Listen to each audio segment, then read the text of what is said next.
আসসালামু আলাইকুম। আজকে আমরা প্রত্যপ্রকার গল্পের টাইপ 1 নিয়ে কথা বলবো। প্রত্যপ্রকার গল্পটা লিখেছেন ঈশ্বরচন্দ্র বিদ্যাসাগর। টাইপ 1 লেখক পরিচিতি। লেখক পরিচিতিতে যে সকল প্রশ্ন আছে সেগুলো হচ্ছে প্রথম এক নম্বর প্রশ্ন, ঈশ্বরচন্দ্র বিদ্যাসাগর কত সালে জন্মগ্রহণ করেছেন? 1720 সালে, 1820 সালে, 1821 সালে, 1920 সালে। সঠিক উত্তর হচ্ছে 1820 সালে তিনি জন্মগ্রহণ করেছেন। পরবর্তী প্রশ্ন দেখো, পরবর্তী প্রশ্নতে আমরা 3 স্টার দিয়েছি, তার মানে এটা খুব খুব খুব ইম্পর্টেন্ট। ঈশ্বরচন্দ্র বিদ্যাসাগর কোন শতকে জন্মগ্রহণ করেছেন? 18, 19, 20, 21। যেহেতু তিনি 1820 সালে জন্মগ্রহণ করেছেন, আর এই সালটা যেই শতকের মধ্যে পড়ে সেটা হচ্ছে 19 শতকে তিনি জন্মগ্রহণ করেছেন।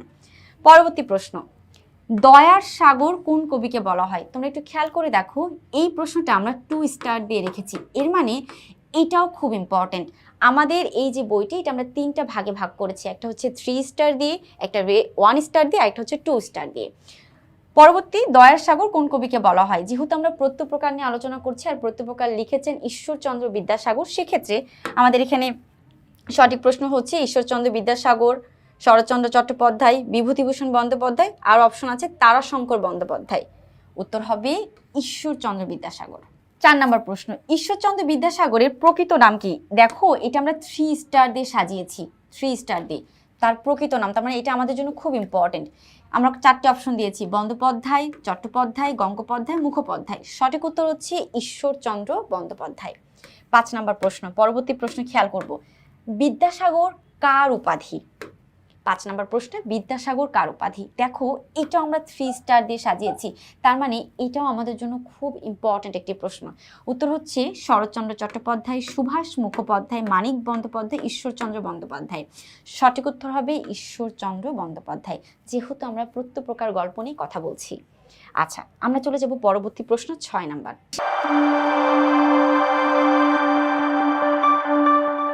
ঈশ্বরচন্দ্র বিদ্যাসাগরকে বাংলা গদ্যের জনক বলা হয়, কেন?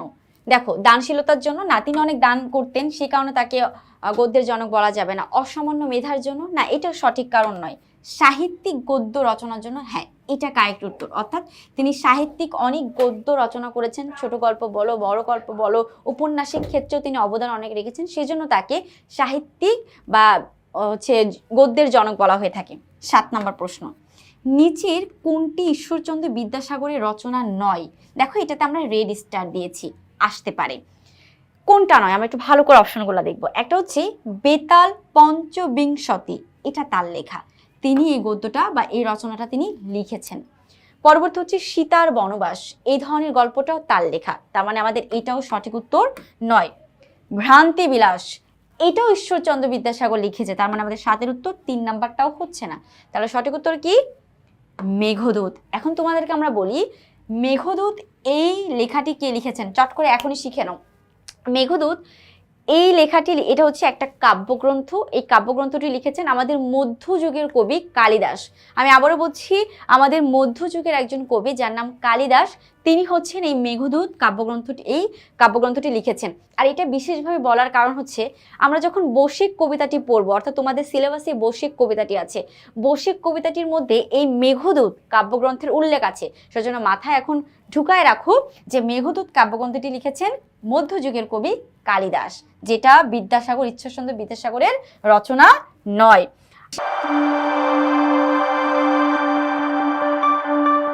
আমরা পরবর্তী প্রশ্নে চলে যাব, 8 নাম্বার।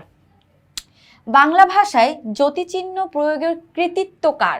আচ্ছা, আমরা কি জানি জ্যোতিচিহ্ন কে লিখেছেন বা জ্যোতিচিহ্ন জিনিসটা কি?